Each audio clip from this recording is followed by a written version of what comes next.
Aujourd'hui, je suis avec Béatrice Kobzinski, la présidente de l'association du Jardin botanique de La Roche-Fauconnière, et avec le jardinier officiel de l'association, c'est Christophe Guérand. Bonjour à vous. Bonjour à vous. Bonjour. Alors, pour commencer, l'association du Jardin botanique de La Roche-Fauconnière, il intervient dans un jardin qui est le jardin Favier. Quel est l'objectif principal de restauration de ce jardin ? Alors l'objectif de l'association, ça va être de remettre en état ce jardin qui était un jardin privé à l'origine et qui malheureusement est parti un petit peu à l'abandon, un petit peu depuis une vingtaine d'années maintenant. C'est de le remettre en état de façon à ce que la visite puisse être rendue possible.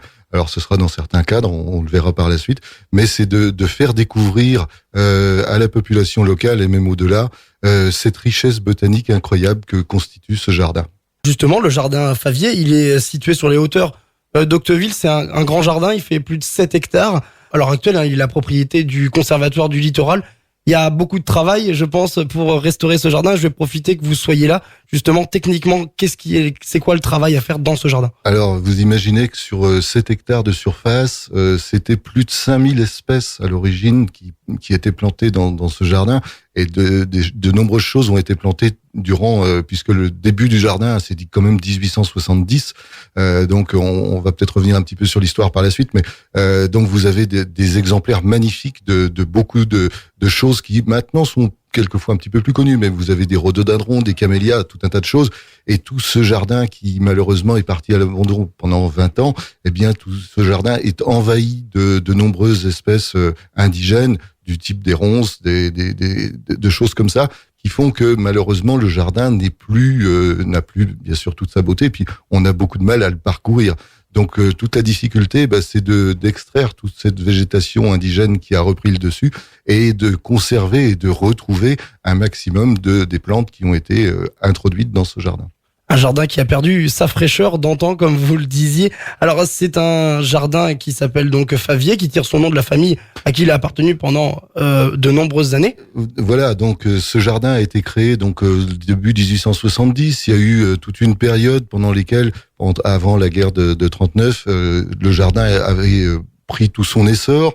Puis les Allemands se sont installés, puisque c'est sur les hauteurs de Cherbourg, se sont installés dans ce jardin. Puis les Américains. À noter que la première radio libre sur le sol, sur le continent européen, s'est installée dans ce manoir, a émis le 4 juin 44 depuis ce manoir. Donc il y a l'aspect historique qui est intéressant. Et puis c'est plutôt Charles Favier, donc dans les années 70-80, qui a vraiment donné tout son essor à ce jardin jusqu'à son classement, son inscription en tant que monument historique en 1978 pour une partie. Donc c'est vraiment dire tout l'intérêt botanique qu'a ce jardin. Alors malheureusement, la dernière génération n'a pas réussi à continuer à maintenir ce jardin, et c'est en 2011 que le Conservatoire du Littoral a racheté ce jardin. Il faut savoir que le Conservatoire du Littoral a très peu de jardins comme ça, il en a 5 en France, mais ne gère pas directement ces endroits. C'est confié soit à des collectivités, soit, comme dans notre cas, à une association. Et bien voilà, alors le chantier de l'association, ça sera ça. Alors je vais me tourner vers vous, Béatrice, vous êtes la présidente de l'association qui a été créée pour ce projet de restauration de ce jardin. Alors les perspectives justement, une fois qu'il sera restauré, ça sera quoi ? Alors, il faut bien garder à l'esprit qu'il y a 2 parties dans ce jardin. La partie classée à l'inventaire supplémentaire des monuments historiques qui fait 3 hectares et qui va être restaurée en jardin botanique, ouvert plus tard à des visites guidées animées par les animateurs de l'association. Et puis dans la partie non classée qui fait 4 hectares, c'est une partie qui va être plus largement ouverte au public au travers de jardins partagés, de jardins pédagogiques et d'animation au grand public qu'on conduira dans ce jardin ultérieurement, et tout ça devant intervenir à horizon 1 an et demi, 2 ans après que les travaux seront achevés. La restauration du jardin botanique achevée, si on peut dire achevée, puisque c'est un travail qui sera toujours à conduire pour l'entretien, et la partie non classée ouverte au public, et en collaboration, je tiens à le préciser, avec les associations de quartier pour que ce jardin qui se trouve tout près de la ZUP d'Octeville soit accessible à sa population.